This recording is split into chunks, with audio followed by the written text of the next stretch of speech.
Graça e paz, igreja, mais um momento, edificação, uma palavra de vida para você. Amém?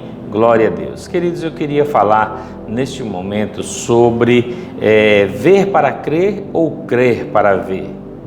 E para isso, eu queria usar o texto que está lá no Evangelho de João, capítulo de número 20, o versículo de número 29, que narra o seguinte: Então Jesus, ele disse: Porque me viu, você creu? Felizes os que não viram e creram. Esse contexto, queridos, está falando sobre o momento em que Jesus aparece aos discípulos. Apareceu há uma semana e os discípulos ali conversaram com ele. Tomé não estava. Entretanto, Tomé, ao chegar, depois que Jesus havia saído, ele questionou os discípulos: eu só acredito se eu ver a mão dele e colocar a mão no lado dele e realmente ver que é Jesus. Uma semana depois, Jesus aparece e Tomé ali estava. As portas estavam fechadas no local que eles estavam. Jesus chega e entra, aparece ali e conversa com Tomé e pede para Tomé: olha minhas mãos, olha o meu lado, veja que eu sou realmente o Filho de Deus. Queridos, ver para crer ou crer para ver? Como que nós podemos entender essa passagem de uma forma bem tranquila? Imagine, queridos, reconhecer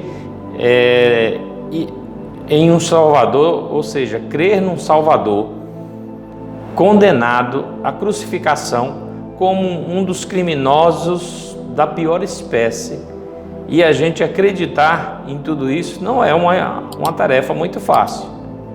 E talvez nós podemos aqui entender a situação de Tomé a não acreditar nessa situação. Como que o homem, depois de tudo que passou, vai aparecer? E Jesus aparece a ele e ali tem um momento ali de diálogo.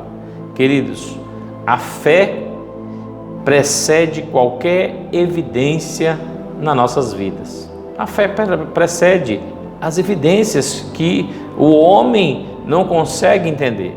Por isso a temática crer, ver para crer ou crer para ver.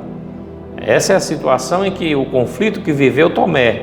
Ele queria ver para depois ele crer, sendo que o Senhor, no texto que nós acabamos de ler, e é a repreensão de Jesus a Tomé: olha, bem-aventurado aqueles que não viram e creram. Queridos, a fé, o mundo da fé inverte a lógica comum das coisas. Inverte a lógica comum das coisas. O óbvio passa a não ser mais óbvio, Aquilo que parece, não, tem que ser desse jeito, mas não. A fé, ela muda toda a situação.